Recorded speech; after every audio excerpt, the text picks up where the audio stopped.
Hai, akkam jirtan nageenyi keessan badhaadha. Har'a seenaa nambaras tokkoon dhufe. So hojii torbaaf bii keessin turre obboleessi kee dhukkubee obboleessi kee dhukkubsiisaa ture.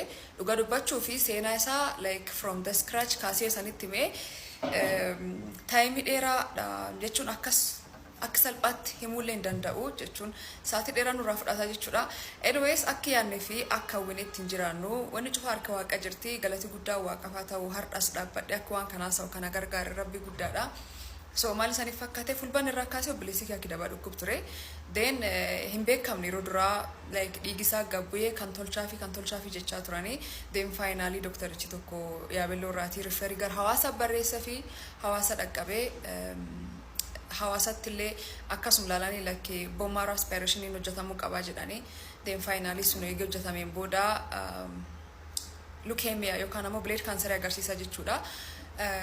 Dhugaa dubbachuu fi waan kee dabarree fi haalli sun akka ittiin darba akkamaan kan ta'e akka salphaatti sanii haasa'uu miti. Anyways waaqayyoon guddaadha. Complaint tolchuun barbaadu. Then achirraati ammoo gara hawaasa irraati gara asii Xuqur Ambassaatti yommuu refer tolchaanoo haaq sunitti waan tokko illee hin beeku ture faamiliin na dhossaa turanii. As dhufee irdeebiin ammas teessi tolfamee yogguu teessi tolfamuu akkuma jedhamee blood canceriin irratti argamee jechuudha. Waan kee dabarre akkam jedhe akka sanitti hin beeku wanni cufa akkamaan kanaa sa'u miti salphaa miti. Garuu waaqayyoon gudduma dhugaa rabbii guddumnu gargaaree then waan kan dhageenyee biyya ala deemee akka kimachuu qabu faamilii waliin waliin mari'annee warri akka riferii nu barreessuu danda'anu waliin dubbannee akkasiin gara biyya Indiyaa deemne jechuudha. Anyways har'a dhufe raaflii sanitti himuu fi then galateeffachuu fi detail waan nu kee dabarree fi guyyaa duraarraa kaasee haa guyyaa dhumaa almost 7 ol maal akka fakkaatu sirriitti tasgabbaa'ee viidiyoo nam hedduu barsiisuu danda'u hojjedha akkasiin na eegaa like asum gubbaan na eegaa gadhiisna anaaf mularrilleen jechuudha.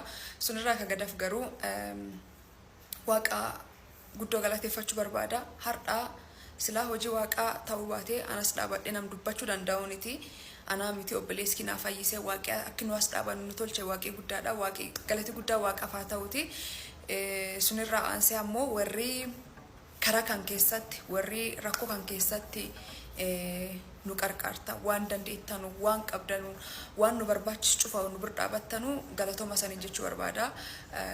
Eenyu jedhee maqaa keessan kaasu hedduu dhisani so maqaa nam cufaayyuu yaamee hin danda'u garuu in general hiriyoota abbaa kiyyaa hiriyoota haadha kiyyaa hiriyoota gammachuu hiriyoota kiyyaa warri waaqnu kadhachaa turtanii warri yaabelloo kee jirtan warri nu beektanu bakka guutuuf faamilii keenna faamilii dhiyoo saniin cufa galatoomaa rabbiin haja keessan isaanii haa guutuu waa yaaddan cufa isaanii haa milkeessu hamtuun isaanii tuqinii qoreen isaanii waraananii bakka jirtanii nagaa naa ta'a maal kee dabarree akkam ka jedhu akkasitti haasa'uun barbaadu kutaa tokko lam jedhee nam kamiyyuu like nami especially dhukkub kan dhukkubu maammaan keessa akka dabaruu fi maammaan akka tolchuu qabu sirriitti waan mari'aan ta'a ammaaf garuu rabbiin ka armaan nu baasee waaqni nu qarqaaree galati guddaan isaa haa ta'u jechaa warri na waliin turtan warri waan kamii keessatti na bira dhaabattan warri odoo hin nuffinnu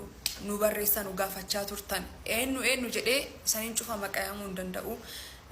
Hedduu san kabajaa hedduu san jaalladhaa nagaa naa tahaa asun gubbaan na eegaa warri rakkoo kan keessallee jirtanu maybe waan isan fayyadu hedduutu as waan nu dabarsin keessatti experience nu qabnu keessa waan hedduu sanitti haasa'uu danda'a akkasiin nu eegaa saniin jechuu barbaada galatooma.